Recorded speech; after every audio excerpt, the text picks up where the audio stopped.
Hello, everyone on YouTube. I'm just giving people another minute to join the room.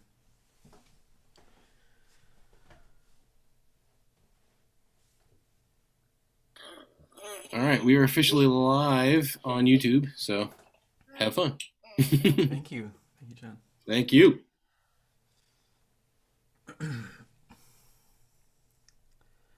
All right. I guess we can go and get started and people can jump in whenever they get here.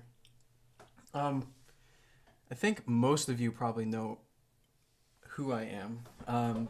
But my name is Jacob Heiser. I am a piano professor here at UMass Lowell. Well, not here at UMass Lowell, but, the entity. Um, let's see. So I think a lot of you were probably. Oh yes, I will drop the attendance sheet here in a few minutes, and if I don't remember to do it, just remind me. Um, or Jonathan just did that. Okay, cool. Well, I'll drop it again later, just in case some people missed it. Um, so yeah, so some of you were probably at the last thing that I did in November. That was also called Invisible Threads. And I don't want to repeat myself too much or do the same spiel that I did last time, but I do want to briefly revisit kind of my idea behind invisible threads. So basically in most things, most arts, most musics, there's like these canonical or seminal figures that tend to dominate the space, that cast shadows over everything else, right? In classical music, you have like Bach and Beethoven and Chopin and Wagner and Stravinsky and Debussy and all these names, right, that you keep hearing over and over and over again. In rock, you have the Beatles or Elvis or Led Zeppelin or whatever. In jazz, you have Louis Armstrong, you have Miles Davis, you have John Coltrane, you have Herbie Hancock, you have Chick Corea, rest in peace. Um, yeah, so one of my missions is to be a sort of channel, I guess, um, to reinforce voices that don't normally get echoed, that don't normally get channeled, I guess, because people tend to keep reinforcing the same voices over and over again. Everybody teaches Bach, everybody teaches Miles Davis. But like, who teaches Herbie Nichols? Who teaches Jerry Allen? Who teaches Henry Threadgill? Like, those are voices that don't get treated with the same sort of importance or level of respect that certain names get. And I don't want to, like, it's not my mission to tear down those canonical figures, right? Like, I love Brahms, I love Beethoven, I love John Coltrane, I love Miles Davis.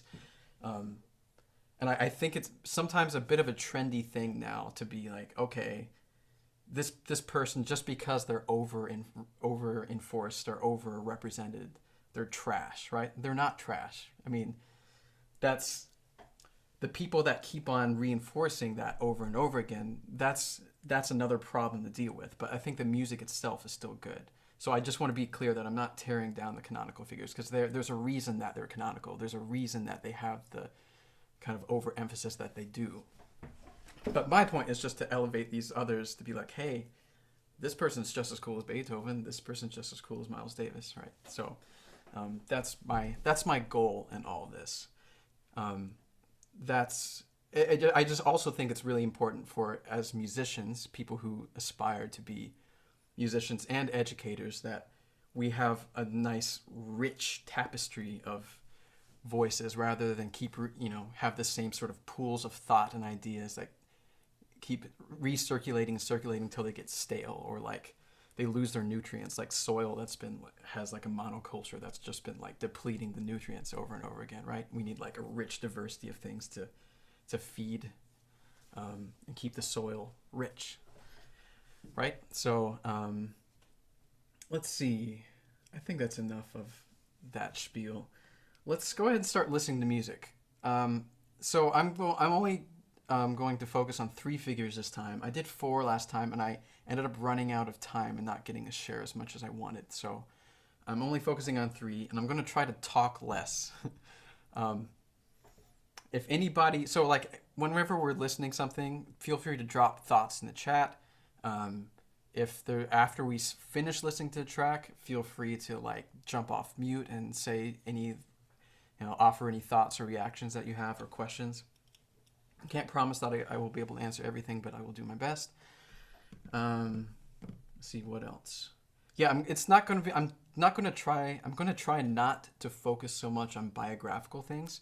I have a Google document that has a bunch of like recommended reading of like links to interviews, some books, some recommended recordings, and I've made a huge Spotify playlist of almost all known recordings that the people that I've talked about have done. So have fun with that. Um, let's see what else. There's something else I was going to say. I don't know. I'll think of it later. So yeah, I'm going to go ahead and drop that in the chat so I don't forget later. So let me do that. So this is a Google Doc that has a list of the things that the figures that we're going to talk about today. There you go. So click it out and save it. Keep it open in a tab for later. Okay, so we're going to start with... because last time I was very piano heavy, and now only 2 out of the 3 are pianists. So we're going to actually start with a trumpet player, and his name is Booker Little. Let me just make sure I'm getting stuff ready here.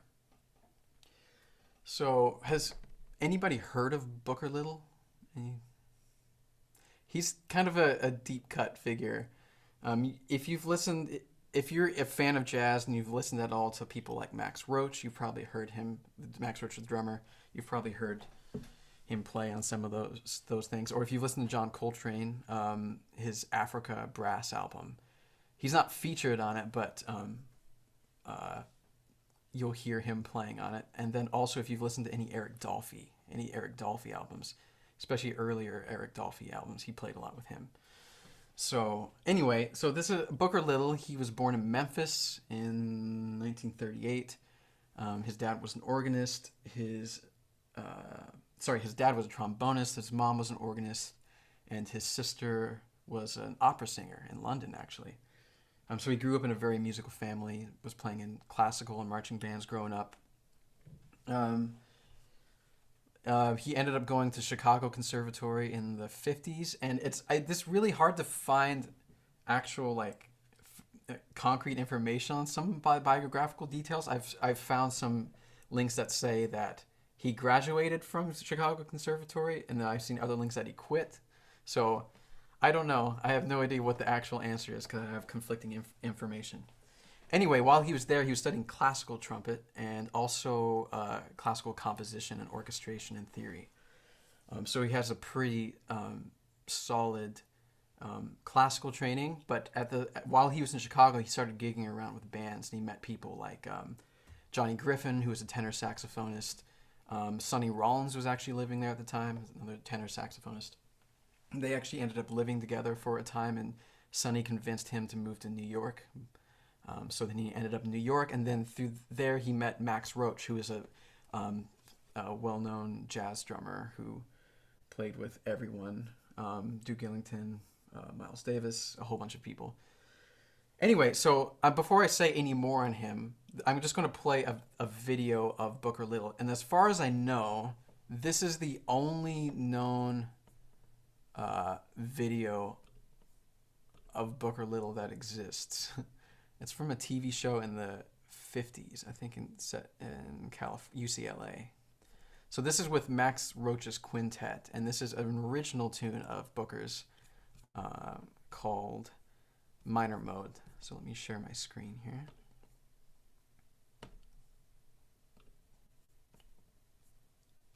I'm just going to do a sound test just to make sure y'all can hear it.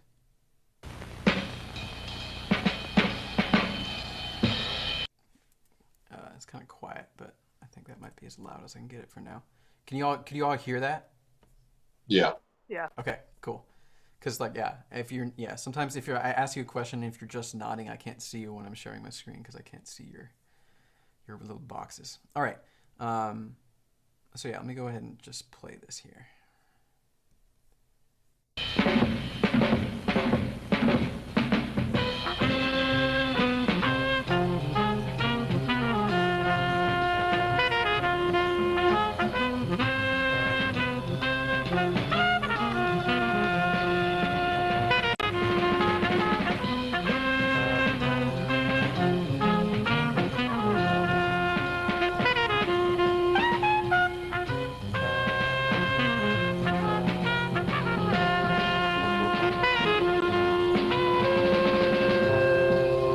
Good evening and welcome once again to Stars of Jazz. Tonight we are in luck. The occasion, the first annual Monterey, California Jazz Festival. Last week brought to our western shores many top names in the jazz world. One of the more important of which was Max Roach. And because Max and his men are here on our coast, we're very fortunate to have him with us this evening. But more about the Monterey Festival later. Our vocal star tonight is one of the great names in the realm of jazz singing. She is Marianne McCaw. But first, however, the Max Roach Quintet with Booker Little on trumpet. They kick things off with Minor Mode Blues.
Oh yeah, Max is amazing. There's some amazing videos of Max playing, just like shredding on drums by himself on YouTube that are worth checking out.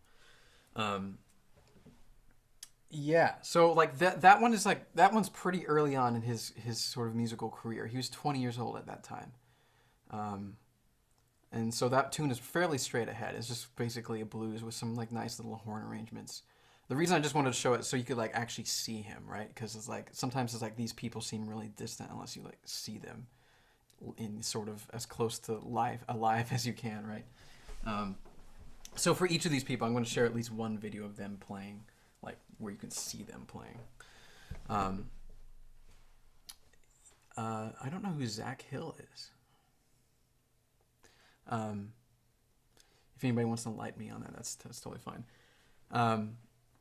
So what I want to do next is listen to a track of his that he recorded a couple years later. This is cool. I'll have to check. Okay, I'll have to check out Death. I don't know Death Grips either. I'm very out of the loop on that.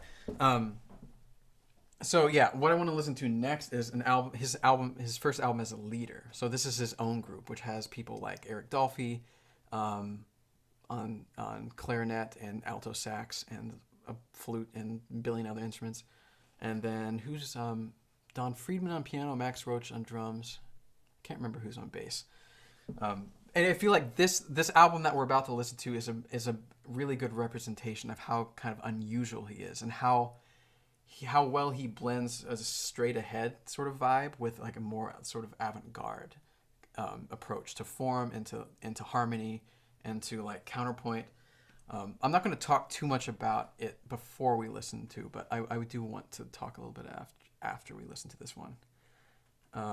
Let's see. Let me pull up this one.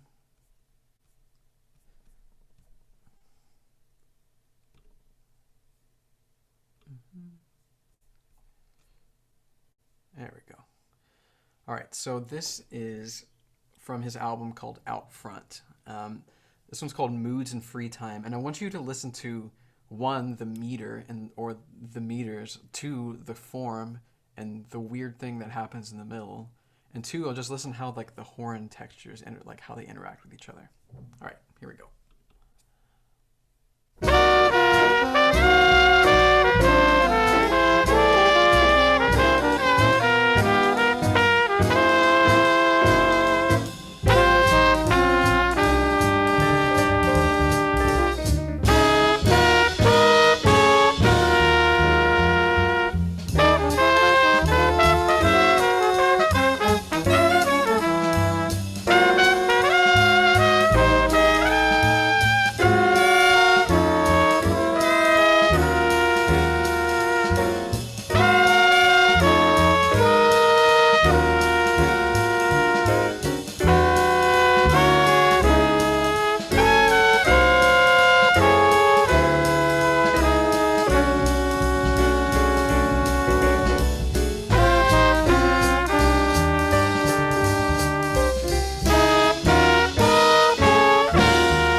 Yeah. So what about that? Yeah. What was going on with the form in that, right? It wasn't just like an AA jazz standard, or it wasn't just like a blues, right? There's this like, okay, the outer sections were these kind of like weird collages of these different sort of like metered phrases that didn't necessarily relate to each other, but you just kind of like sewed them together, right? And then the whole middle section that takes up most of the tune, like what, where did that come from? What is that? It's right. There's like this kind of like jaunty little intro that's like kind of like showing all these cut scenes, and then we're just like in this like tragedy for like the middle part, right? And then we come back to the nice little kind of jaunty collage of scenes that are happening at the end. Yeah, it's a little unusual because not too many people were doing things quite like that at the time. This is like right around the same time as like kind of blue. What else was going on around the time? Coltrane's like Giant Steps and all that. Like, so I mean, there's definitely some crossover, but it's like it's definitely doing something a little different than those, right? It's like after a different aim. I'm not sure what it is, but it's like it's very interesting. Yeah, definitely cool jazz around the time. Anybody have any reactions or thoughts to that one? Um, I wanted to mention one thing I found really interesting was the drum in the middle. In that middle section, there was the drum, which was sort of like anticipating a return. And the first time I was expecting it like transition material, and then it sort of faded back out, and I'm like, oh, okay, guess not. And it sort of plays with that expectation. Yeah. Mm-hmm. Yeah. What about that timpani in the middle, huh? Very interesting touch. You don't hear timpanis too much on jazz combo albums. Sometimes in like orchestra arrangements with jazz, you'll hear it. But yeah, it was like kind of this gave this spookier vibe to it. Especially I felt like when Eric Dolphy was soloing because he's doing all sorts of wild stuff, and then Timmy's going right, really fun. Any other reactions to that?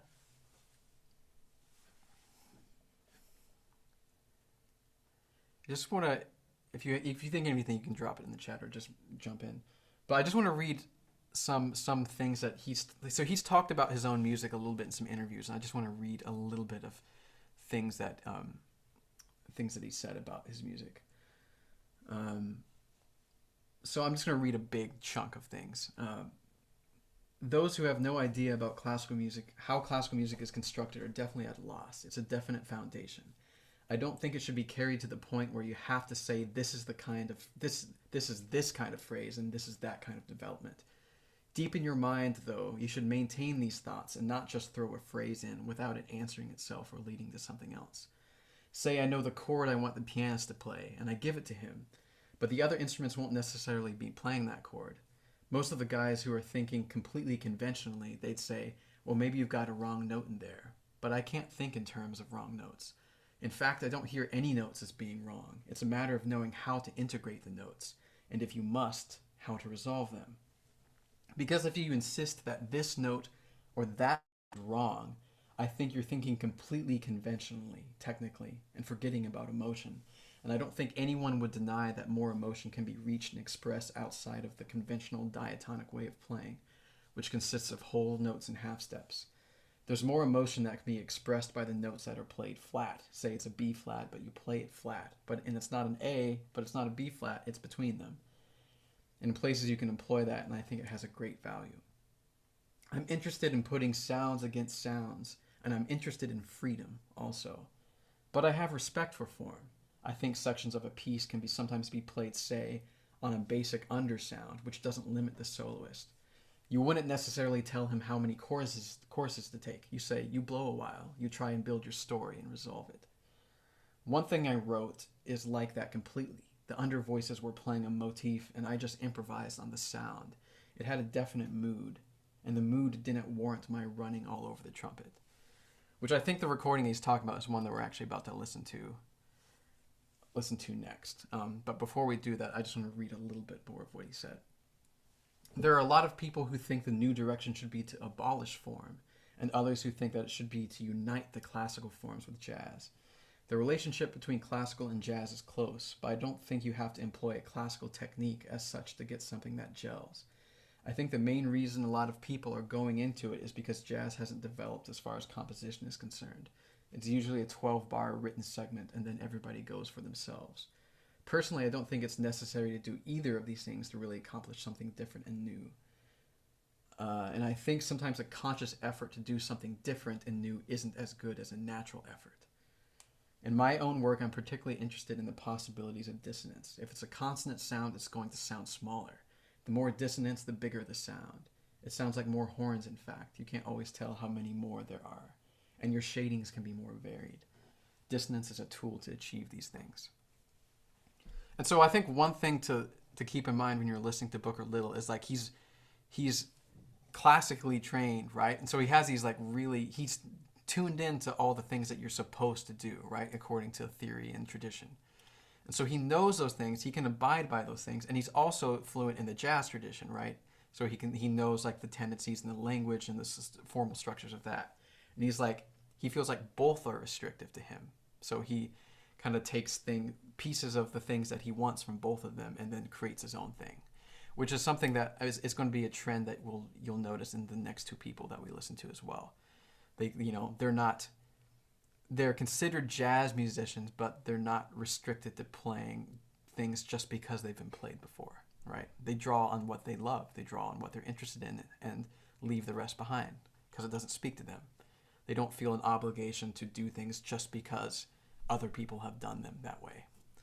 So, okay, we're going to listen to one more of his, and it's a sad way to end his part because he died soon after this. He was 23 years old. It was of an undiagnosed blood disease. Just like it was kind of a thing that they didn't know until after it killed him.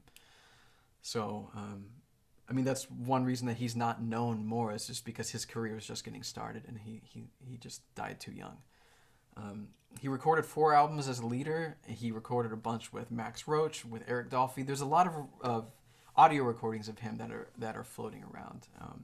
And I think most of them are on that Spotify playlist if you want to dig into that. So, all right, let's listen to one more of his. This one is called Man of Words. And you'll notice it's actually kind of similar to the middle section of the last one, but a little bit of a different mood. So a little foreshadowing there. Let's do this.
think that's one of my favorite ones of his. Like, he has so many really cool hip arrangements, but that one's just like so beautiful. Like, it's just so real and doesn't need to be. It's not complex. It's just that ostinato, like harmonic cycle that happens over and over again, and him just improvising. Yeah, exactly.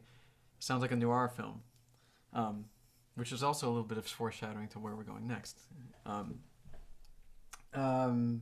Yeah, just beautiful, and his sound, right? I mean, like the music itself, but also his sound. It's just like he's singing on that thing, and just so easy. And he sounded like that when he was 20, you know? Like, I wish, yeah, anyway.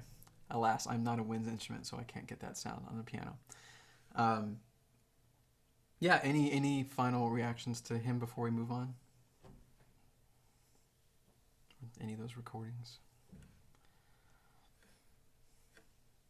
All right. Well, we're gonna descend into dream noir land for for a bit. So don't fall asleep. The next recording we're gonna listen to. I'm not gonna go chronologically here. This is the only one of the three people who that we're gonna look at today that's still around. His name is Rand Blake. Some of you probably have heard of him. He teaches at New England Conservatory.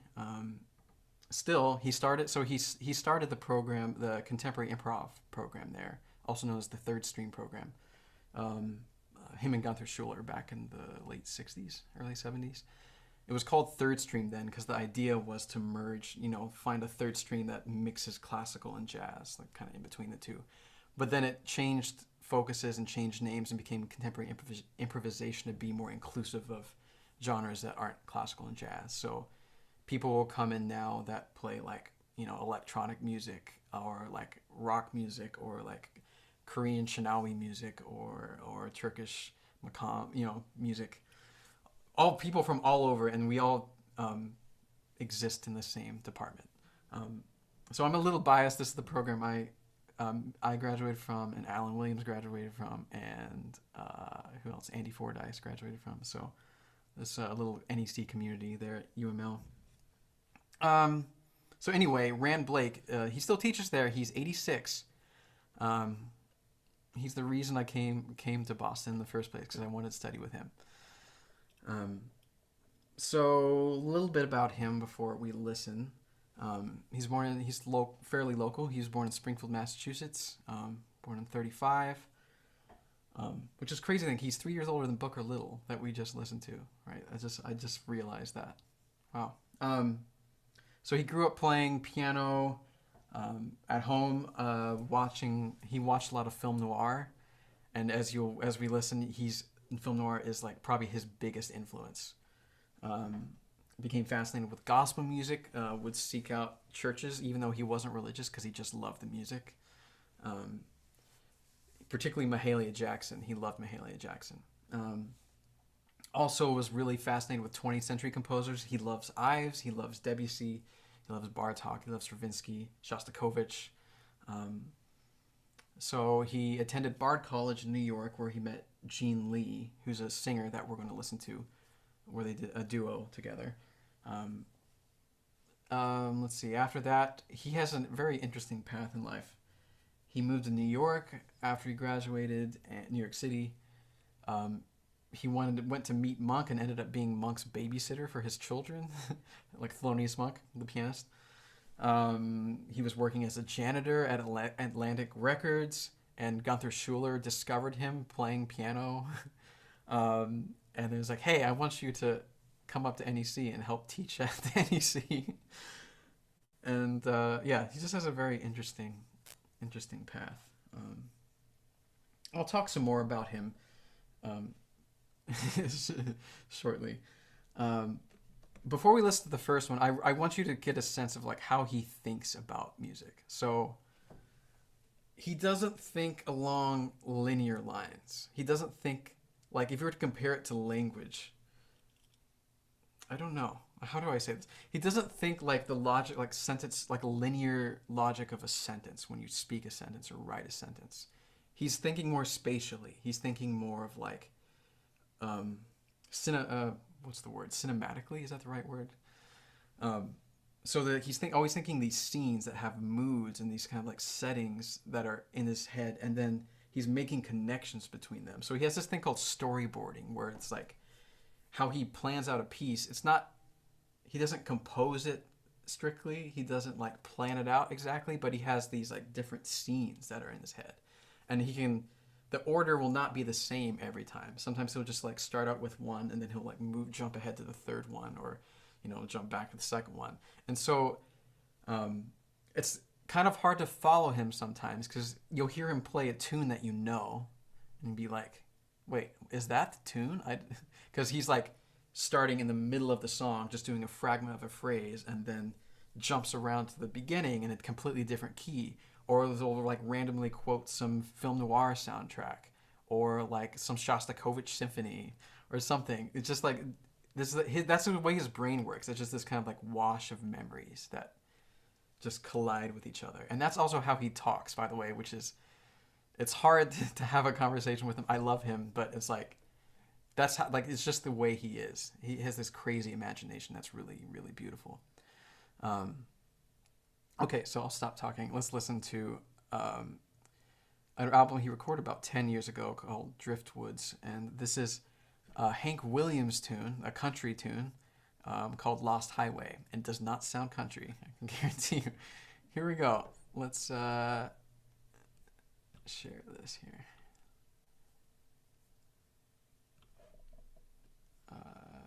Okay, this one.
Didn't sound like a country song, did it?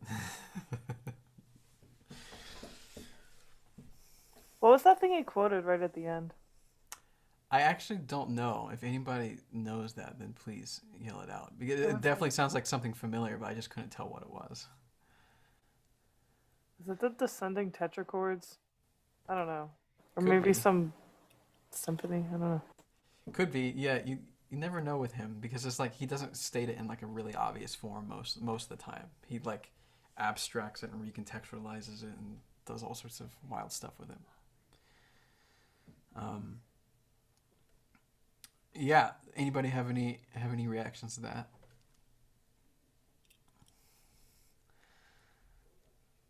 Anybody like particularly his sound? I think is like one of the most. Oh yeah, definitely Ives. I was actually going to mention. I mean, I think I said that already, but he thinks about form and sound in the same way as Ives. Many kinds of layers, evoking many different kinds of things. Again, Ives also not interested in linear. He's thinking more spatial, right? He's trying to like represent an experience rather than tell a story. Yeah, his sound, right? His sound is so interesting, and I feel like recordings don't quite capture it as well. Like if you're just sitting in the room with him, there's so many nuances. Like he can sustain things while like doing all sorts of crazy articulations without sustaining them. And it's not just pedal work. I don't know how he does some of the things he does, because he's like, I'm not using the sostenuto pedal, but he's doing something that I haven't figured out what it is. And also like the way he plays melody, like so there's this contrast of this kind of really washy textural stuff, right? And then he has these like melodies that are like chiseling out of stone, right? It's like it just hits you like a hammer over the head, which I think he got a lot from Monk, because Monk has a similar kind of approach to sound. Anyway, so let's see what else I was going to say. Yeah, I'm just going to read a few quotes by him as we listen. So regarding linearity, right? I want to try to be linear. I think this lack of linearity, though, has probably not made me a giant in music, with these interruptions and these fading shots and these stairways, the glass in the telephone booth, the window pane, the fog. Are we in a foggy day in London? Are we with Sherlock Holmes or Twiggy? Where are we in these atmospheres and these rain-drenched streets of Washington Street and Brookline on a fall night with leaves that are congealing on the sidewalks? That's like how a conversation with him goes. He just like starts going on these like sort of poetic rambles. Yeah, so I'll read some more here in a minute, but let's watch of him playing. This is him in the early 60s with that singer Gene Lee who I mentioned. This is, if you all are familiar with West Side Story, and you know the song Something's Coming, this is that. And again, keep in mind, they don't play the tune as you would expect to hear it. So here we go.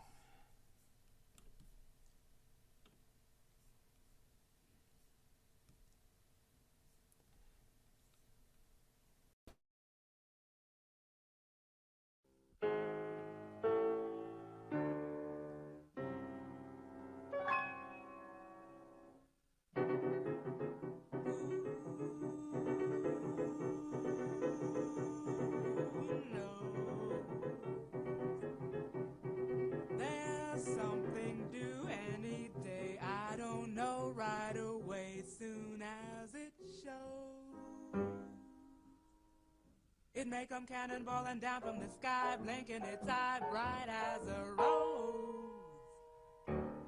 Who knows? There's something just out of reach on the block, on the beach, under a tree.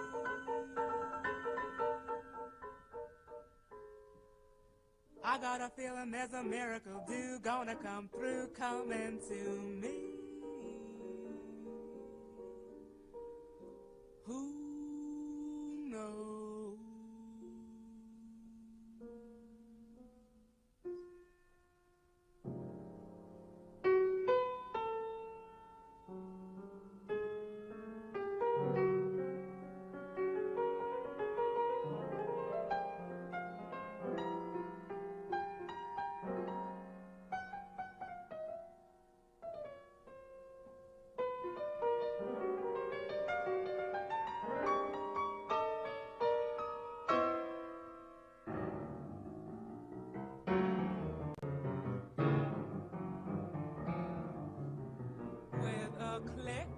With a shock, bell will jingle, door will knock, open the light. Come on, something, come on and catch the moon, one-handed catch. The air is humming, and something great is coming.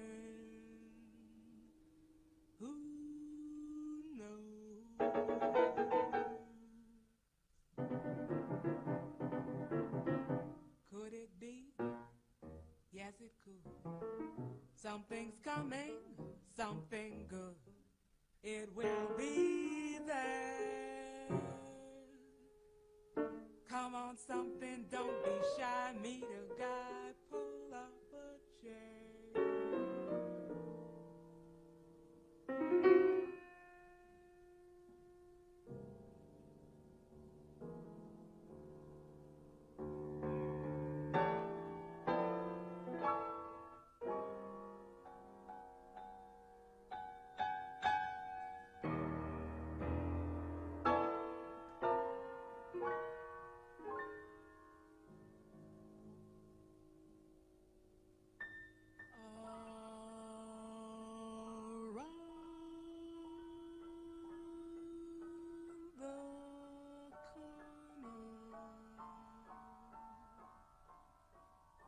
Oh, whistling down the river.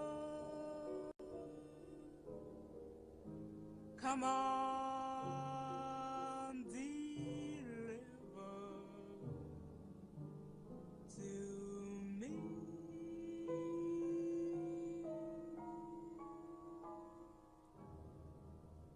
Could it be? Yes, it could. Something's coming, something good. If I can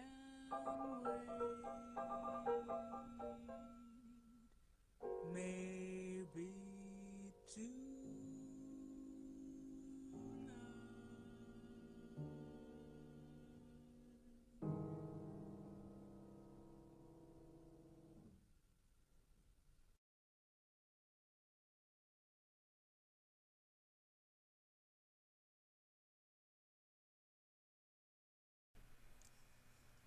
Yeah. Jean Lee is something else, right? Like her poise and her delivery and being able to stay that intensely focused while Rand's doing his crazy stuff, right? Yeah, incredible. Like there's an album, I didn't play the album that got me into Rand because I just wanted to share some other things, but the album that got me into Rand is a duo album of her and Rand together, and it's amazing. It's incredible. It's like one of my favorite albums. It's like the first piano chord I heard of Rand was like, what is that? I've never heard anything like that before. Like, it's an incredible sound. And also, yeah, what about that tune, right? For those of you who know the tune, how was it different from the original? Anybody have any reactions or thoughts to that?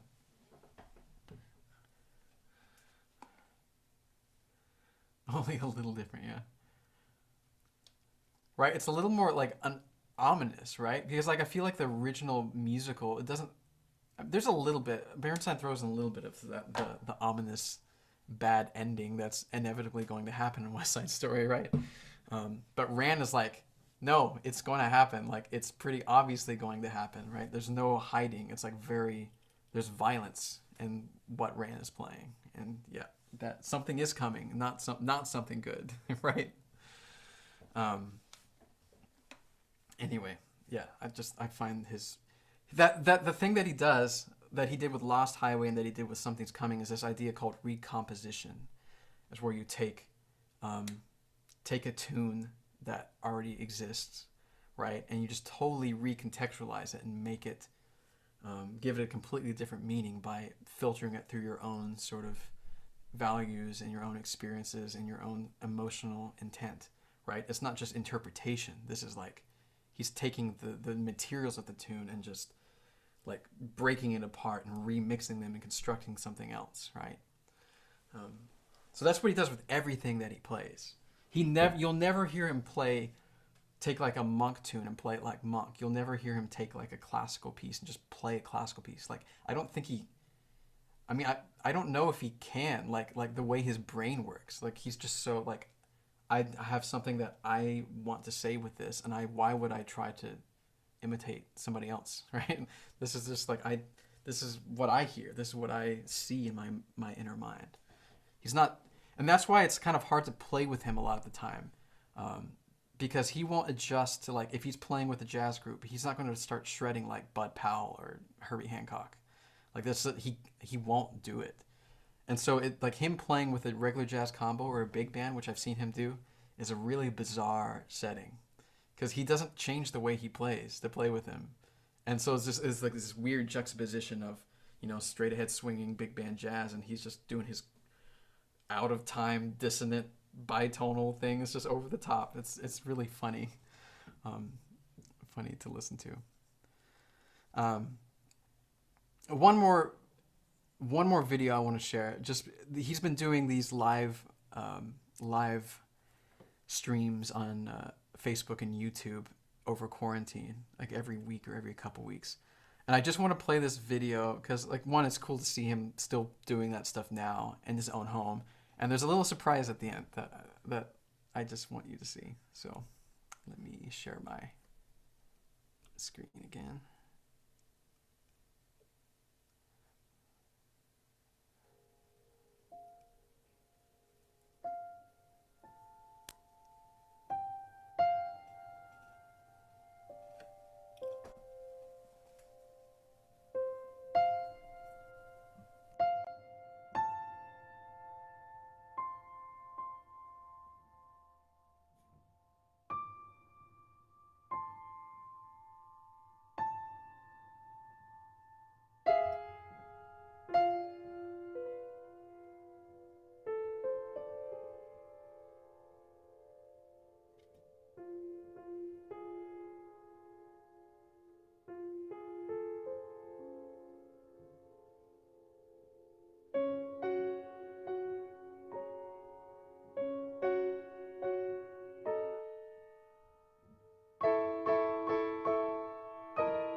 cat.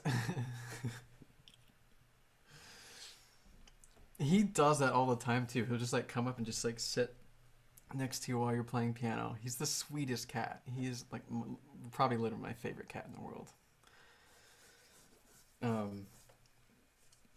Rand calls him his half brother.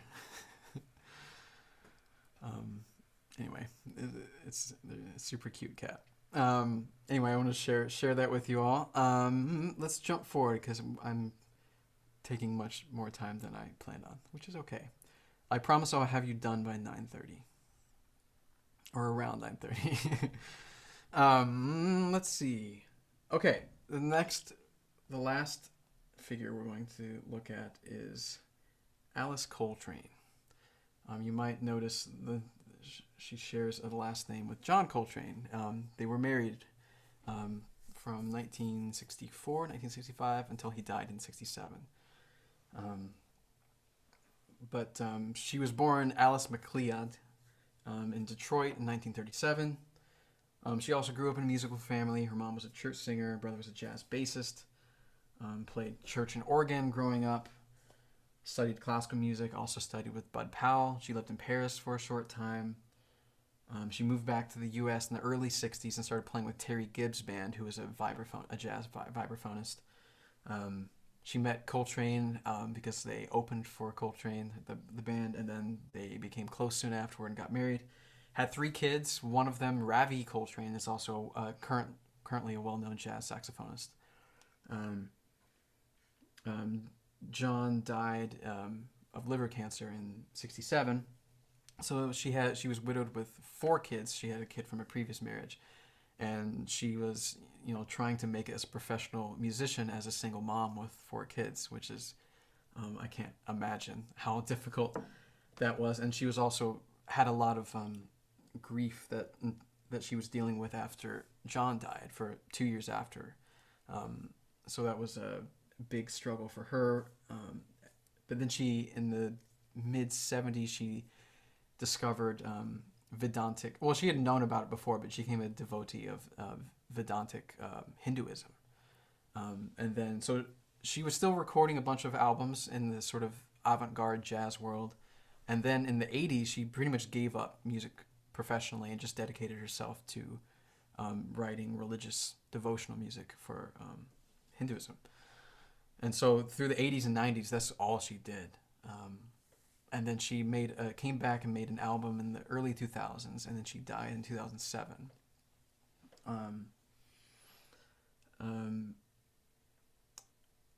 Why I want to feature her? I mean, you've probably maybe heard her name before, but I feel like she tends to get overshadowed by John a lot.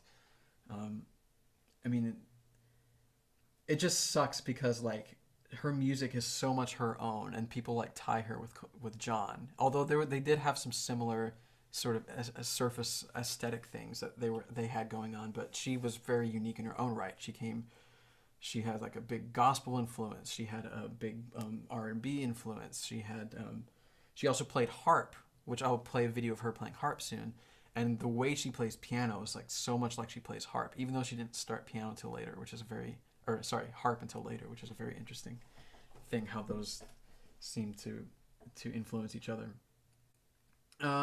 Let's listen to something that will bring us out of dreamland a little bit, because she has a bunch of meditative music, but this is one it's kind of long, but it's not meditative. It's super groovy. This is a tune called sorry, hang on, let me pull it up here. Los Caballos. This is off an album called Eternity, which is a very interesting album because it has a lot of strings on it. This one doesn't in particular, but she arranged some string orchestras. She has a version of the Spring Rounds from Rite of Spring that she orchestrated for herself for this album. It's very interesting. I wish I could play it, but you can check it out on your own. This one's a long one. It's 11 minutes, so strap in. It's super fun though. And she goes wild with the synth, so enjoy.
No, that was a long haul, but I feel like this was like a super fun, groovy thing. I love that she just like plays the melody and it's like, okay, it's this kind of slow groove, and then it just keeps on going, and then it goes again, and then just rides that wave. So cool. And also like the way, yeah, like Joe was saying, like the way she bends the pitches with that synth is like, it's wild, right? I hear people use pitch benders a lot, and I've used pitch benders myself, but like the way she used it is just so, I don't know, it's so fascinating. It feels like speech sometimes, right? Really beautiful. Anybody have any quick reactions to that?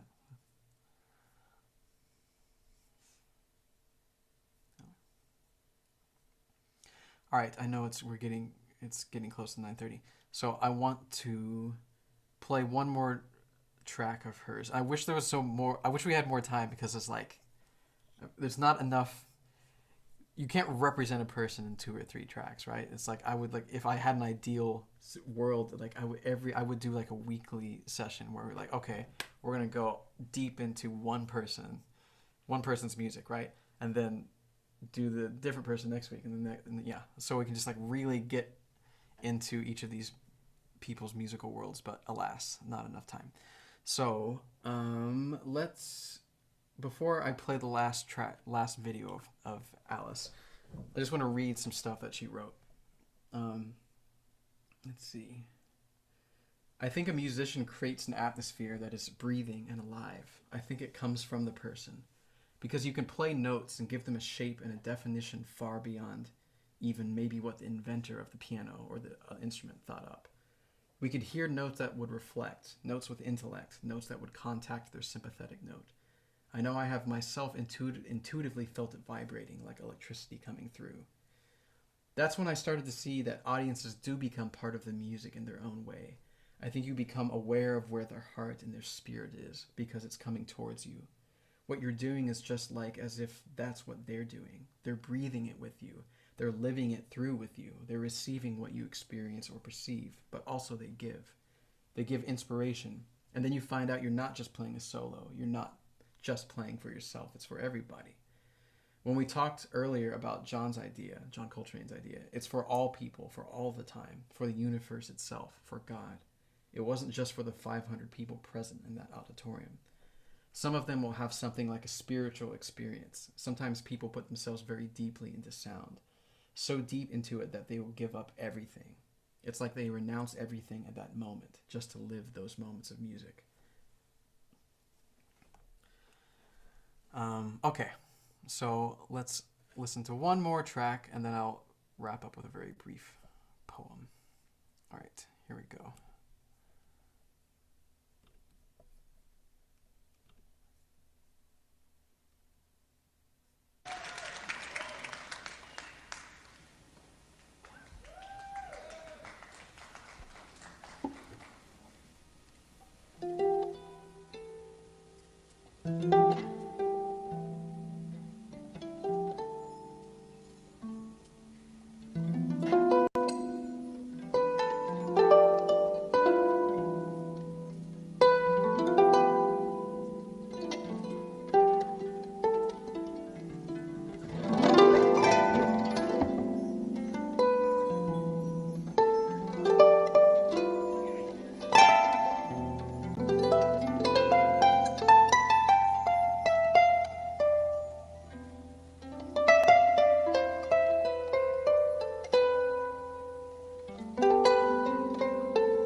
Yeah, I wish I could have shared a piano track of hers because she plays piano in such a like a similar way, like these sort of like to borrow a John Coltrane phrase, like this sheets of sound kind of idea.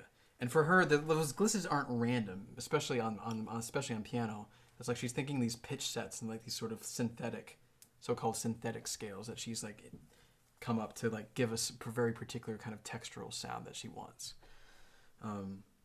Anyway, another thing. So before we wrap up, one thing I really love about her, both her and Ran actually, although they have like they represent it in different ways, is this childlike wonder that like with sound, right?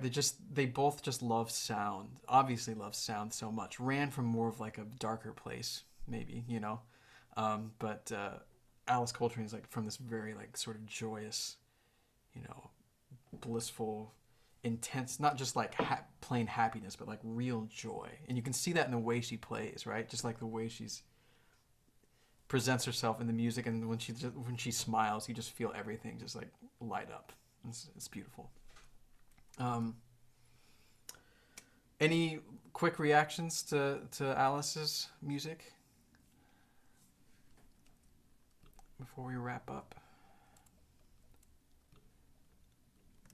I'm going to drop the Google Doc again with some more links for reading and some books and some recommended albums. And I've also included a Spotify playlist that has most of their recorded works. So I'm going to drop that in the chat again in case you want that. There you go. Go ahead and click it and open it so you don't lose it when the meeting ends. Thank you all for staying this long. I'm glad I got to share some music with you all. I hope you listened to some things that you liked and found some new musical interests.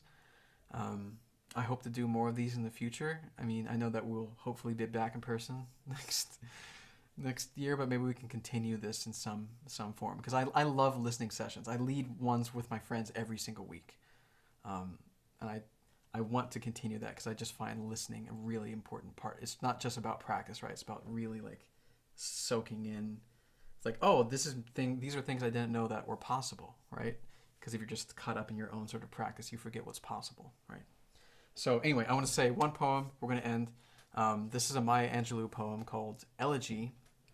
And the reason I'm reading it is because tying back this idea of channeling voices, and not just the voices that are the prominent ones, but voices that are forgotten for various reasons, either dying early or being overshadowed by other people, or having an approach that other people don't necessarily understand. I just think it's important that we carry on these voices. So here's the poem. I lay down in my grave and watch my children grow, proud blooms above the weeds of death. Their petals wave, and still nobody knows the soft black dirt that is my winding sheet.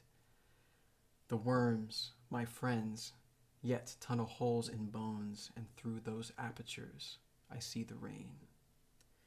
The sun-felt warmth now jabs within my space and brings me roots of my children born. Their seeds must fall and press beneath this earth and find me where I wait, my only need to fertilize their birth. I lay down in my grave and watch my children grow. So, thank you all. It's been wonderful having you here. I hope to see you at the next one that we can do in the future. So, have a good evening. See you all next time. Bye-bye.